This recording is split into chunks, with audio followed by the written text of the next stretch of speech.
Welcome back to another episode of Making Money with Woodworking and Smalls That Sell. And for those of you that are new to the channel, this series is all about breaking down and recreating the low-cost, high-profit items that are trending in the big box stores. And if you find yourself enjoying this type of video, make sure to check out all of the previous videos in this series. With that being said, let's go ahead and start breaking down some of these builds. So this first one you may look at and you may actually see a larger product and you may be thinking, okay, why does this fall into smalls? It's not really small.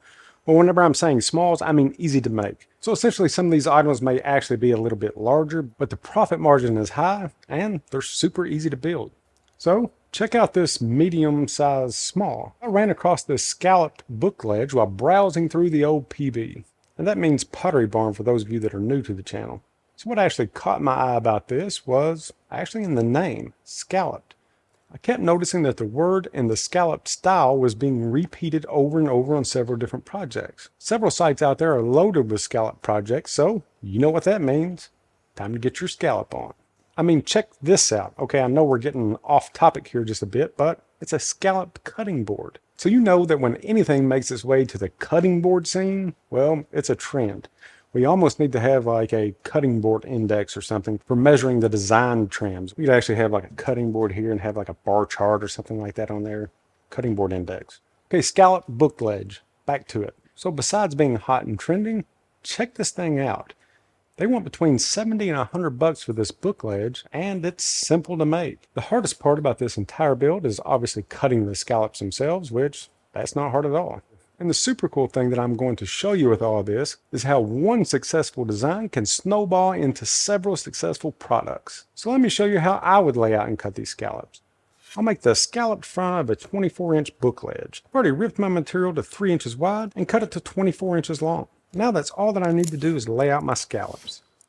So the first thing that I'm going to do is to mark the depth of each scallop. Basically where I want the curves of the scallop to meet. So in this case, I'm going to mark 3/4 of an inch on each end.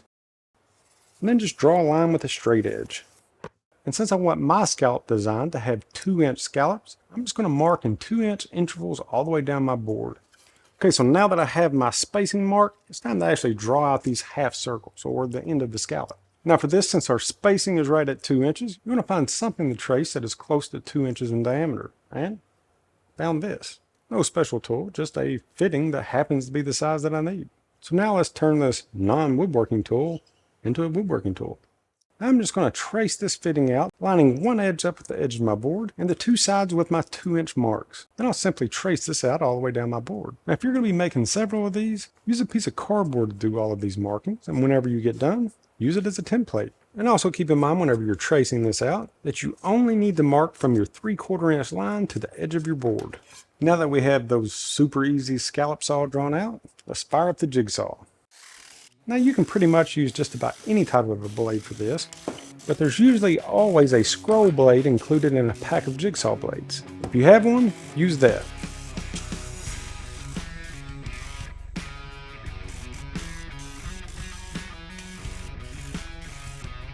And it's as simple as that.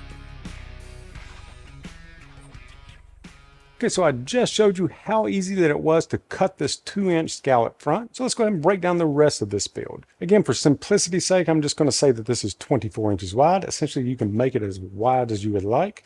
So you have your 24-inch scallop front. Now you need to decide how deep that you want this shelf to be. This one looks like it's right around 5 inches deep. So for that, you would just need a 5-inch board that is 24 inches long from the same material that you use for the front. Backsplash, I would say it's 3.5, 4 inches tall and sits on top of the bottom board. Now to attach the backsplash to the bottom board, I would actually pre-drill, counterbore, and use screws for this. Just because the weight of this shelf is going to be trying to pull forward. So just make sure to glue that up nice and throw in some screws. And as far as attaching this to the wall, since there's going to be a bunch of junk sitting on this, well, decoration, it's not junk. Let me rephrase. Since there's going to be a lot of decor sitting on this, you can pre-drill this screw placement directly through the backsplash. Honestly, I'd let the customer do that so they can make sure to attach this thing to studs. It's taken about 10 minutes and $5 of material to make a $70 shelf. Now obviously you can paint this up, stain it up, and get really creative with this. But whatever you do to finish this one out, make sure that you keep the same style for this next one.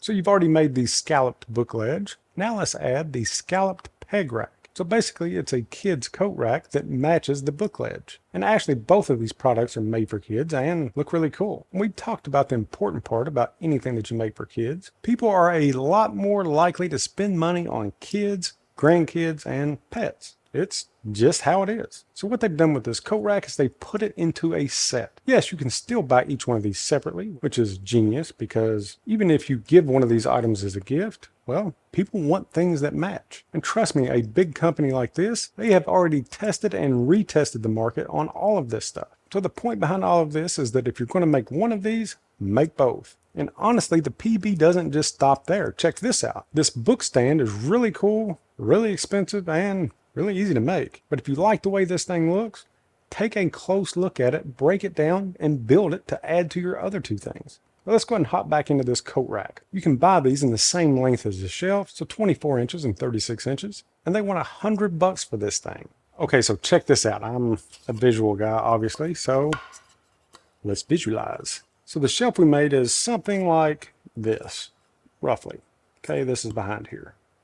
So on this coat rack, the scallops are facing down. So instead of a 3-inch scallop section, let's just make that 5 inches. And then for the small edge that's on top, let's attach an 1.5 inch board to the top of this. And then coming off the edge of that, let's put a 3/4 inch strip all the way down. And that's pretty much it, except for these pegs. Use the exact same template to make this second product.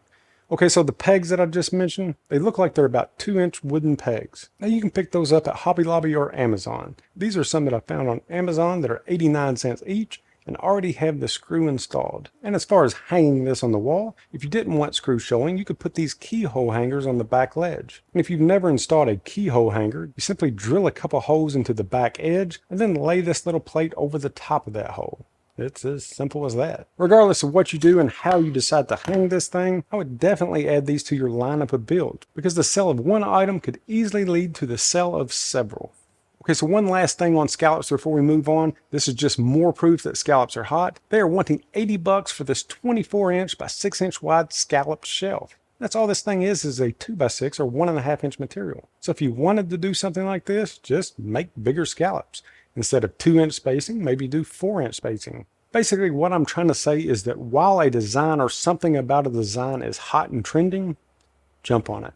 So before we hop into this next one, I'm going to take a minute to thank Wolfbox for sponsoring today's video. As makers, we all know that dust is just a part of the job. And no matter how good your dust collection system is, dust just seems to get everywhere. So to help to control that issue, recently I've been using the Wolfbox MegaFlow 200 air duster. It's cordless, super lightweight, and powerful enough to handle just about every cleanup task I can throw at it. For something that weighs less than a pound, this thing moves a serious amount of air. It's not just for blowing a little dust off a project. It has enough power to move piles of sawdust, clean out dust filters, blast debris out of tight spaces, and inside tools. After projects, I've been using it to clean off workbenches, clear out corners, and clean underneath of machines where sawdust likes to accumulate. It's also great for blowing dust out of your saws, router tables, drill vents, and other tools where buildup can affect the performance. One thing that I really like is having the different power setting and nozzle options. Sometimes I need concentrated airflow to clean out super tight spaces, and other times I just want to move large piles towards a shop vac or dustpan. And I've been so impressed by this thing's power and wind speeds that I've started using it on some of my large outdoor equipment. And of course, let's not forget about the most important end of the day cleanup. Unlike disposable cans of compressed air, the MegaFlow 200 is rechargeable, so you always have consistent airflow without constantly buying replacement cans. So if you're looking for this kind of cleanup tool for your shop, definitely check out Wolfbox. And right now they're running some of the biggest sales of the year, so I'll make sure to throw a link in the description. Are you ready for the next build?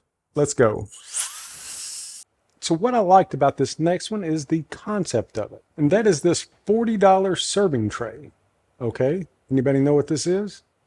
It's the inside of a barrel stave. Okay, so where am I going to get a barrel stave? Actually, if you look on Marketplace, you could probably pick these staves up for a few bucks each and get 3 out of each one. But really, that's beside the point. The whole point of me showing you this is that they're using scrap. Let me show you what I'm talking about. Okay, so I actually have staves because I don't get rid of anything, and anything that's unique and cheap enough, I buy it. Yeah, it's a curse.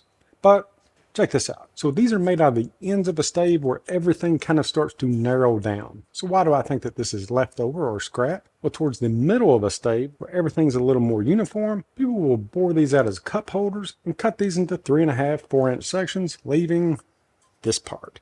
So this company took what others saw as scrap and made a product out of it. So keep that in mind on any of your unique scraps that you really can't throw away. But just to show you how simple that it was to take this leftover piece of wood and turn it into its own product, I'm going to make one real quick.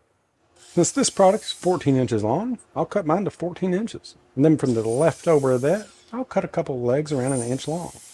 Now with my total of 3 parts, I'm just going to connect the legs to the tray top. And there we are. And I'll finish this thing off with a coat of urethane. In about 2 minutes time, I've replicated this serving tray. All right, so am I saying to make these little serving trays? No. Could you sell these? Well, sure, especially if you had some matching coasters. Again, I just wanted to use this as an example to show that if you think outside of the box, oftentimes you can come up with a successful product just using the things that most people throw away. I personally, instead of making these little trays, I'll go ahead and just cut this piece up into 4 different bourbon barrel rustic coasters. Sell them that way. The profit margin will be about the same, but I have a feeling that you would have a lot easier time moving them. And for this next one, the price and the volume of potential sales is what grabbed my attention. Check out this walnut double bowl feeder. Okay, so it's a pet dish stand that they happen to want 80 to 160 bucks a piece for. The different price depends on the different sizes. So why do I like this thing? Well, check out how they've distressed this thing up and made it look rustic. This would look great with any type of rustic themed house when most pet dishes are plastic bowls. And then there's the whole aspect of what it's used for. Pets. Okay, so think back to whenever I was talking earlier about kids and how people will spend money on kids. And right at the end, I threw in pets. Kids, grandkids, pets. People will spend extra money on all of those. And then the last thing that really caught my eye about this was the fact that they use walnut in the name. Okay, so what's the big deal about that? Well, anything walnut is perceived as higher end, and they actually incorporated it into the name. Now, is this actually made out of walnut? No, it's actually a walnut stain if you look in the description, but it's a pretty smart marketing move. Now, this is made out of hardwoods, probably oak, which is totally different than most, so that alone sets it apart. But if you have scrap pieces of different hardwoods laying around, this would be a great idea for a product that will sell. Okay, so let's say that we're going to make these things. How do we do it? First thing that I would do before I did anything else is to find some of these porcelain ceramic bowls. And the best place to look for those would probably be Walmart or Target. And I really like the square design because it's non-traditional. Most of the time you see pet dishes and they're just the little round silver bowls. This is pretty cool. So go to Walmart, Target, wherever sells these ceramic type of dishes, find 2 that match that are square and kind of taper down. Once you have those, you can take the dimensions from about 1 inch down from the top and just leave that as a square void to set these things down into. And the rest of the build is just basic. So this particular stand is 2 inches by 6 inches by 12 inches wide. So let's say that you're going to use a 1x6 to make this. I would set it on edge on my table saw, measure down 2 inches, cut a 45-degree angle, flip the remaining board over, measure down 12 inches, cut another 45-degree angle, and then move down 2 more inches to make your final cut. With just those cuts alone, you'll have your 2 sides and your top. And for the small stands, that's all that there is. Now, as far as cutting out your space for the bowls, you can either cut that top board into strips and either build it out, or you can just measure out your square in the middle and cut that out with a jigsaw. And then if you wanted to build some different sizes, maybe make one that's a little bit taller, you can go ahead and add the support bar through the center. Let's say that this thing is 12 inches wide. You'll just subtract the 2 3/4 inch boards on this side, giving you a 10.5 inch support board that's a couple of inches tall. Now for me, I'll go ahead and put one of these on each side because it cannot go in the center because of the bowls. You just move those in as close to the bowls as you could and attach it from the outside. And that's it. So they're wanting between 80 and 160 bucks for these things. And honestly, if you put a $50 tag on something like this with the bowls, I don't think that you would have any trouble selling these things at all. They're pretty cool. Since I've shown you a lot of things in this video that were more the way that you think about things, I figured that I would throw in an example of how I used that recently at my house. And it was actually in my landscaping. So check these things out. So they're selling these driftwood pieces for hundreds of dollars as art. And honestly, I believe that it is art. I call it nature's art. And I love this look, but I don't love it enough to spend hundreds of dollars per piece. So I got to thinking, where else can I get this? I don't live beside any large bodies of water, so what else creates this look? Well, anytime whenever a tree falls and a piece of wood is kind of exposed to the air and not touching the ground, it does this. The softwoods will rot away, only leaving the hardwoods, oftentimes leaving these super cool sculptures. So I went back into my woods with a Sawzall, and this is what I came out with. So I was going to spend money on my landscaping anyway, but by thinking outside of the box, it opened me up to something that I enjoy, saving money and artistic landscaping. And the best part is I didn't pay hundreds of bucks for these things. But all jokes aside, if you ever see these things out in the woods, snatch them up because there is a market for it. So there's one common theme about everything that we just talked about, from our wood sculptures to the old PB. And that's that each one of these products are unique in their own way because someone thought divergently. They thought outside of the box. And some people think that that's a super hard thing to do. Well, it's not. You just have to force yourself to look at something in a different way. And that's exactly what I want you to do. Okay, so this week at some point, find something that you would like to build. Figure out exactly how they built it and change it up a bit. Make it unique. Make it your design. And when you can do that with anything that you build, the sky is the limit on making money with woodworking. Until next time, we'll see you. Imagine taking a pile of wood and turning it into something amazing. Now, imagine doing that without years of frustration. You do not need a fancy workshop, expensive tools, or years of experience. With Woodworking Kickstart, you'll build confidence and real skills in no time. So you can spend years making mistakes and learning the hard way like I did, or you can start building with confidence today. So join me in Woodworking Kickstart and let's get your journey started.